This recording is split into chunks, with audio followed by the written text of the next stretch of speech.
Welcome back to the Piping Pastor. I'm your host, Bill Atkins.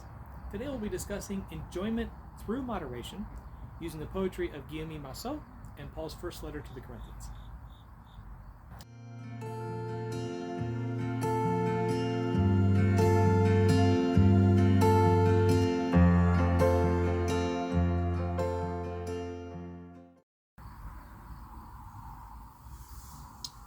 Well, it is a bright, clear, and yet rather chilly day here in Maryland. And so I'm able to wear not only my wool waistcoat I picked up in Blackpool, but also my Harris tweed jacket. As I was putting this on today, I was reminded of a conversation I had with Mark Harris one time, brilliant professor of science and religion at the University of Edinburgh, that at Oxford and Cambridge, where he did his schooling, to wear Harris tweed was to indicate a particular political leaning. So if one did not follow that particular political stance, then one would be dissuaded from wearing Harris tweed. And he very much lamented that fact because he did not follow along those political leanings. And yet this is a great material. It's a wonderful jacket for fall and winter. It's warm, it's practically water resistant. It's very easy to take care of. You can toss these jackets in the corner for 2 or 3 days and put it on and not a wrinkle will show up. They last forever. I mean, there are people who wear their Harris tweed jackets that their grandfather had made for them. And 2-3 generations later, it's still perfectly fine to wear. So they're great jackets. And I am very, very happy to say that in the United States, we don't have that kind of, I guess you would say, view of Harris tweed. In the United States, it's just a jacket, so I'm happy to wear it.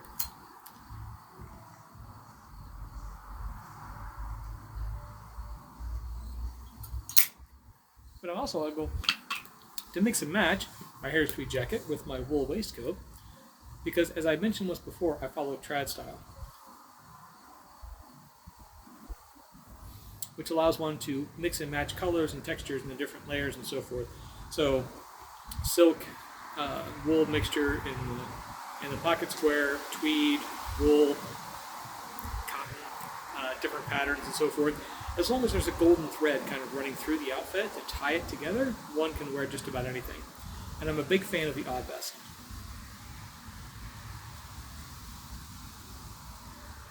I think it gives you great versatility in your wardrobe with a rather small investment.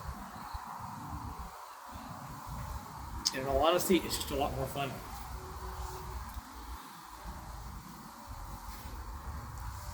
I'm smoking my Plum Pudding Reserve today out of my Peterson Clarny Red. I was able to pick up some Capstan Navy Cut in my local tobacconist yesterday.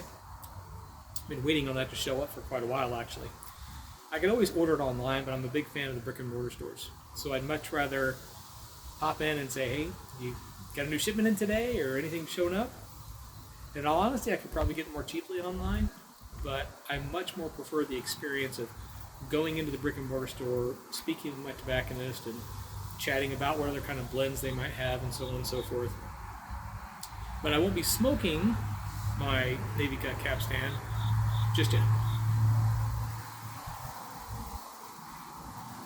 I am waiting to break in my new meerschaum pipe, which I don't even have yet. So once I get that sorted, I will have my new meerschaum churchwarden and my Navy Cut Capstan, and that'll be the next stand. I'm considering different tobaccos in my rotation just now, so. Because, as I have mentioned, I'm a bit heavy in the English blends. I lean very heavily on the English blends. So I'm working currently to try to expand that a bit and might even work in an aromatic or two.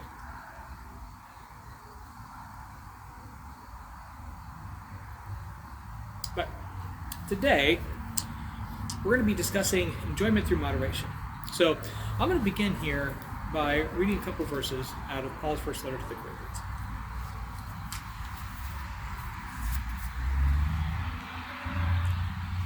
We're going to start here in 1 Corinthians chapter 10, and we're going to go through verse 23. All things are lawful, but not all things are beneficial.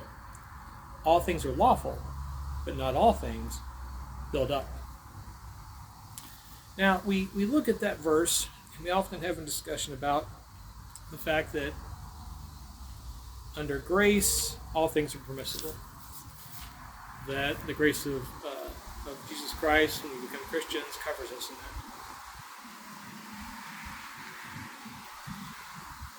that. In that verse particular, he's talking about food sacrificed to idols, and of course we all know the story from Peter and the vision that Peter got from the Lord. But we as Christians look at that verse and say, okay, well, all things are permissible, granted, but not all things are beneficial. So, well, where do we draw that line?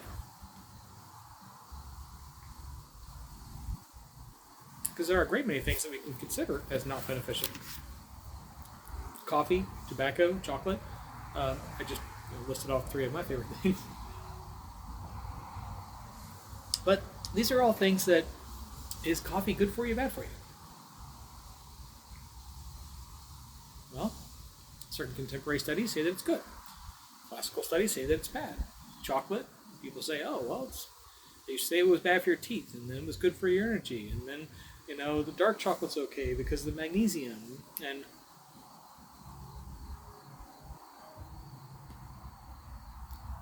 what about the things we're not sure of one way or another? How do we enjoy those? Well, happily, we have another verse a little bit further back in Corinthians that speaks to this as well.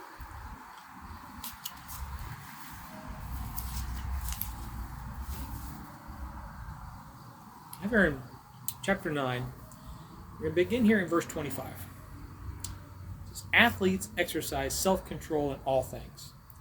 They do it to receive a perishable wreath, but we an imperishable one.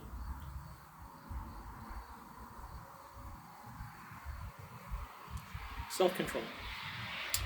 Exercising moderation through self-control. Self-discipline.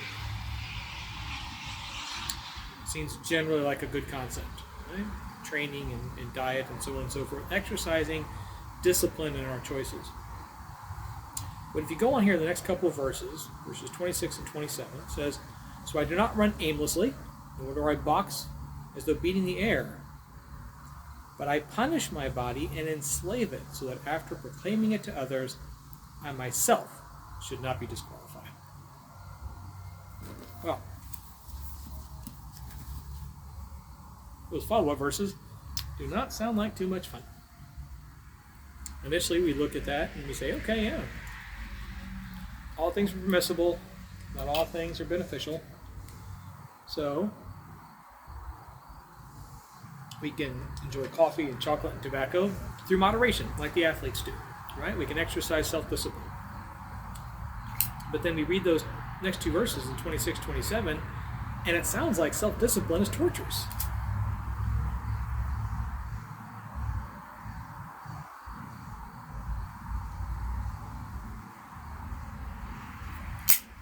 But it doesn't have to be.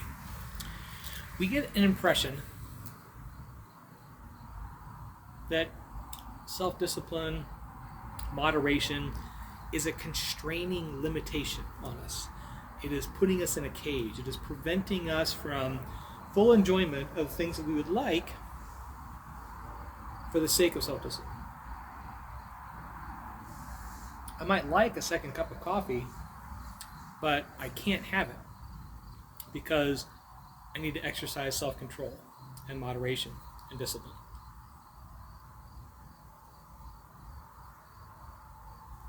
So the thing I want to do, I'm prevented from doing. And in that, there's no enjoyment. However, that is not how my theology informs me about what self-discipline looks like. And happily, we have a poem here that speaks to this. Now, I am indebted to Malcolm Guite for this one. Malcolm Guite is an Anglican priest and poet in the UK. Wonderful gentleman, some great writings. He's written several good books. And he, in his YouTube channel, which I also watch, on one occasion read this poem, or part of this poem in any case, by Guillaume Massieu. And it's an entire poem about coffee. Now, when this was written in the 17th century, coffee was just coming on the scene. It was just becoming more popularized. And coffee shops were just starting to open up. And so he writes this poem that covers the entire breadth of coffee consumption. He discusses the legend of how coffee began, and the health benefits of coffee that they thought of at the time, and how to make coffee. You could literally read this poem and learn how to make a really good cup of coffee. And there's a section here on the consumption of coffee that I think is rather fitting to our discussion today out of Corinthians. So here we are, and I'm going to start here towards the middle. Again, this is a rather long poem, but with art this liquor should be cooked and drunk, not as some other liquors may be sunk. When thou hast brought it smoking from the flame, and to the bottom settled are the lees, let not impatience with one draught it claim, but slow with little sips to take what please. Not all at once, but drink with sweet delays, while yet 'tis warm and on thy palate plays. So better to thy very bones to a flow, deep within thy bosom, in thy marrow. Wonderful imagery, isn't it? So, what the poet there, and incidentally, he's also a Jesuit priest, is telling us about there is how to drink coffee. And not shooting it down all in one big gulp, but slowly sipping it. When it comes off the flame, and it's cooled enough to be drunk, to take it in slow sips, to really enjoy it, let it play on your palate. And in doing so, it seeps into you. It seeps into the marrow of your bones. The warmth, the healing properties, again, that they assumed that coffee had at the time. And it offers us a wonderful impression of how moderation can be good and enjoyable. We live in a consumer culture. And in the consumer culture, the discussion is always more is better, bigger, better, faster. Okay? We're only encouraged to take more and imbibe more on a regular basis. And in that kind of a culture, it's gulps. It's not sips. It's not taking your time for things.